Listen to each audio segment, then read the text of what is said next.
Hey everybody, this is Toadile. I'm back here with another video. I've been participating in the GoGodotJam 2 for the past, I guess, 15 days or so. And this is a game jam that was that's been in the works by Redefined Game Dev. So please check out his channel. He has a very good Godot channel, and seems to be growing, and that's awesome. So I wanted to kind of show off my game and kind of give a uh, uh, breakdown and devlog of what's happening in my game.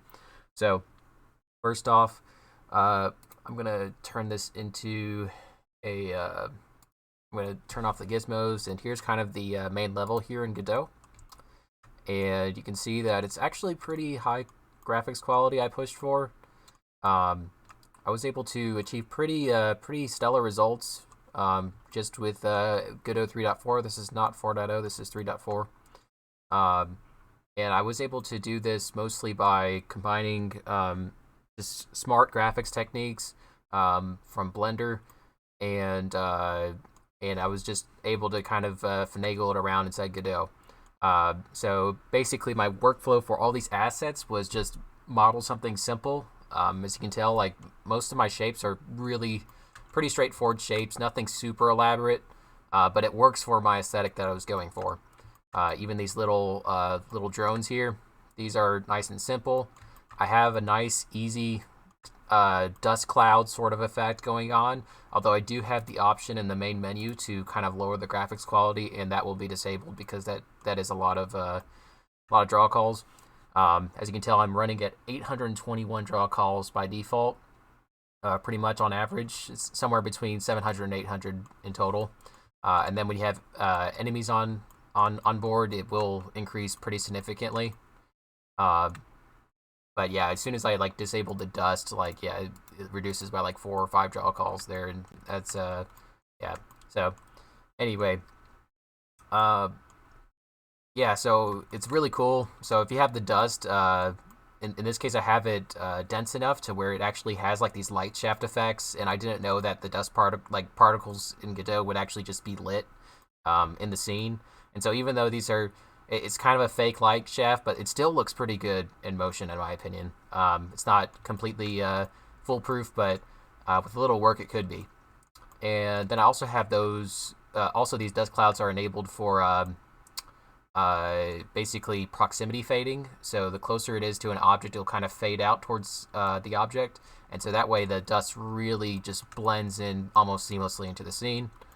Um, for all these materials and stuff, I basically have in Blender a setup where I have Extreme PBR online.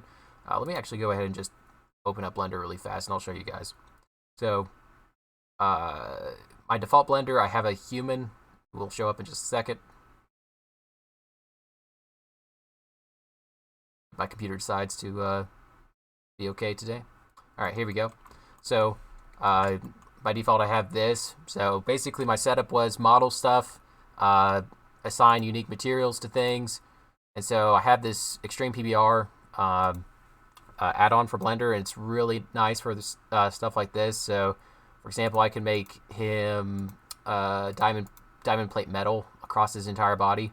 So let me turn on preview and let me add new, and then let me remove that. And so you can see that with default UV mapping, it looks okay. But I also developed an add-on that just quickly converts the all these Extreme PBR materials to use box mapping, and I pretty much just did exclusively that. And so that will give you a somewhat nice, not completely perfect texture all around. And so that's kind of how I worked around that. I might have to share that to use box mapping code with you guys some point. It's just a quick little add-on script that I made for Blender. But then I would also basically create just a quick decimated model here. So I would just sub that down to like 0.1, apply. I would remove the initial material just to see that all the geometry looks okay. And then I'm going to just do a quick UV smart unwrap, and you can see that in the UV editing, there it is. And then basically all you have to do at that point is I use this plugin that's called Simple Bake, If it's not too late, you might be able to get this on sale while I'm recording this. I believe it's still on sale as the time I'm recording this, both Simple Bake and Extreme PBR. Not 100% sure, but it could be on the Blender market. But it's not too much of an investment, even if you buy it at full price. But basically, I have like a preset for baking to low resolution meshes, and like I bake all my diffuse, metal, roughness, and normal maps on. For some reason, the AO maps just don't work with this yet, and hopefully this guy really does update it pretty frequently. Yeah, for example, like it actually updates inside Blender, which is really nice. He did a great job with that. Yeah, like I updated this maybe 2 weeks ago, and it's already got a new update. So I think that issue will probably be resolved for baking AO maps to low poly meshes from high poly.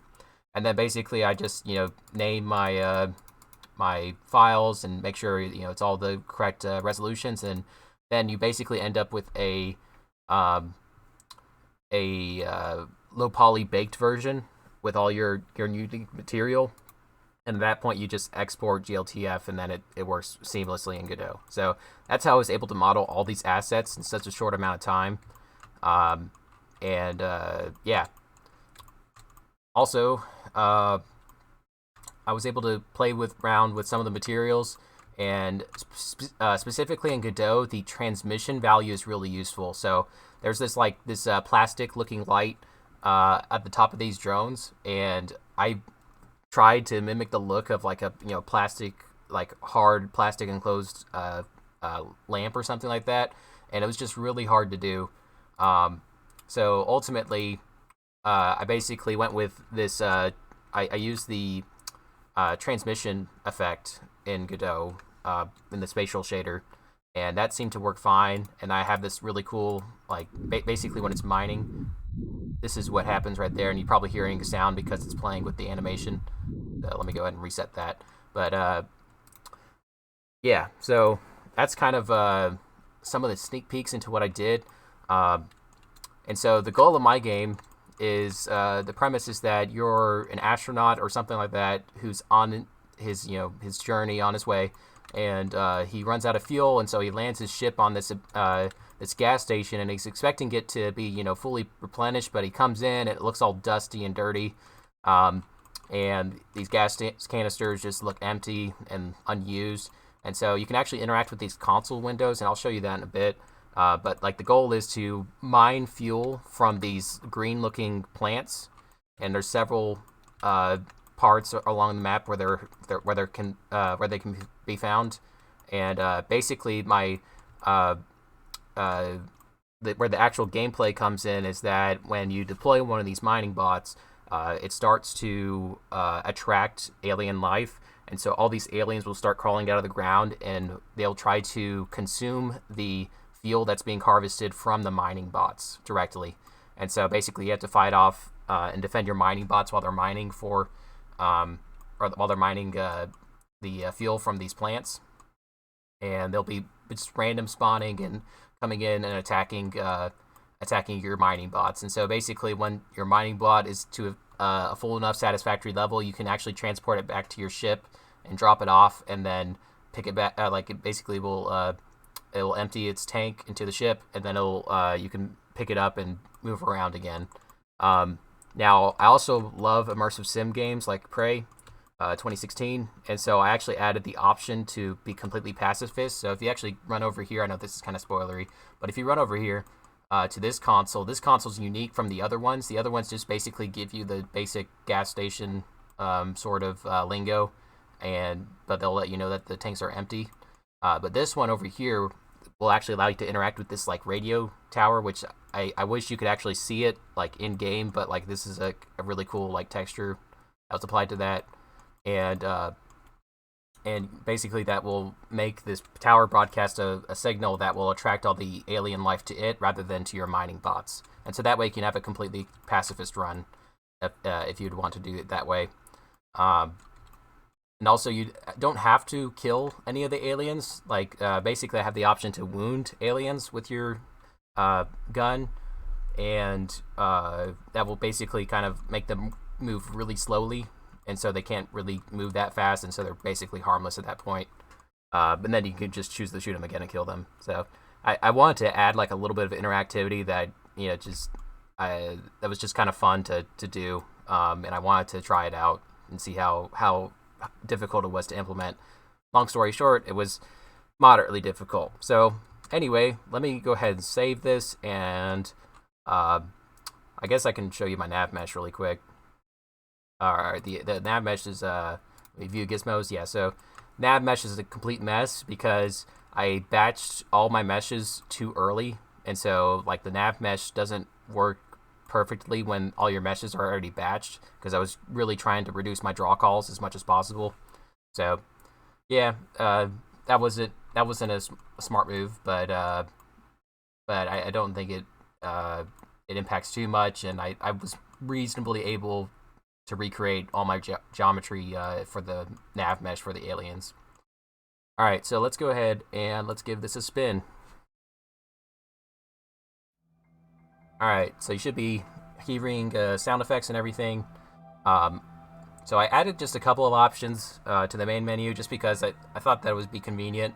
So you can actually change your mouse and look sensitivity with this slider. And I have a unified script input between controller versus mouse and keyboard. And so you can actually fully play this with a controller if you wish. Although I don't have the correct button mappings in terms of the inputs to be displayed on like the screen when you're trying to interact with objects and stuff. Like it'll still press, say press the E key to interact with this. So that's kind of a drawback, but I didn't have a whole lot of time to work on this.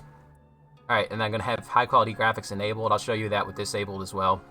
So let's go ahead and play. So I basically have this kind of entry screen right here, and then it goes through and kind of just gives you a brief summary of the mission, kind of like Metroid. Yeah, this was kind of fun to make. It was just I didn't have time for a cutscene, and so this was a nice enough alternative in my opinion. And so once it's done with that, it will load the level, and here we go. Just take a quick moment to admire how good the game was able to look within the time frame I was given. So you can run around, you can jump. Alright, and so I'm going to go ahead and interact with the console. And so here we are. Kind of gives you basic gas station stuff. And then it says like no gas available, there's malicious life forms detected. And then it kind of gives you a hint. This is kind of the hand-holdy part, which is fine. And I want to reward players for actually, looking into things. And so they're able to return. They go back here. So you can use these mining bots, and you can deploy them, and you'll get the prompt right there in the center of the screen. And there you go. So now it's running. But little do you know that when it's running like that, it's attracting alien life. And I have aliens that will spawn around the map. And let's see, where are they at? Oh, there's some. I have this kind of cool effect where they like kind of crawl out of the ground. I wonder if we can actually get a shot of that. There we go. Yeah. So they're all crawling towards my my mining bot, and they're just going to eat it up. I have this kill status indicator for indicating the fill level of the mining bot too, and that's just a simple like quad that I just extended. Oh, he's crawling over people. All right. It was really pretty fun to make that. So while they're preoccupied with that, I'm just gonna go ahead and start mining over here. And yeah, this will be the same console as the other one. I just don't have enough time to make unique consoles, and that's fine. Basically, each of these consoles has like a UI attached to them as a child, and they will show it or hide it depending on what's going on. And so if right here, this is the radio tower, and so if we broadcast that frequency, we'll actually see those aliens start coming this way. Yeah, my tracking code is not great. My AI code is just a little bit rusty, but yeah, they'll start crawling all over there. It's not perfect, but it's good enough for, Game Jam. And so the goal of this is actually to kill that guy. Yeah, I don't have the logic set up to where if they're already munching on something, they won't go to the radio tower. Alright, so let me go ahead and move this guy over here. And so now you can see at the top left, my fuel level increased. And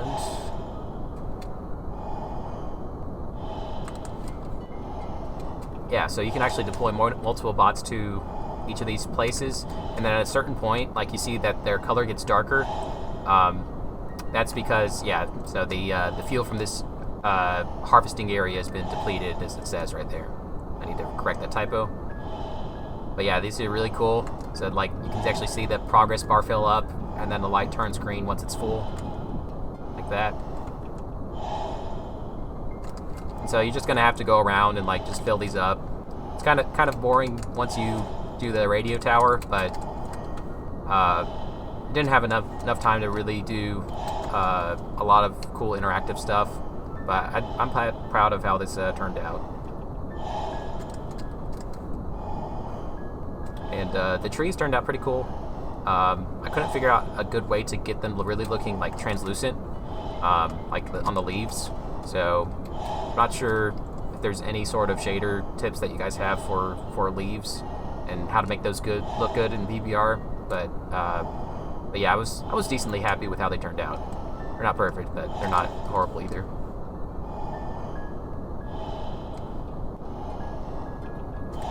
Yeah, you see all these creatures are just assembled over there, kind of glitching out, but that's okay. So now if I bring this over here, it's cool that the dust also interacts with the light of the mining drones, and so you can see all that.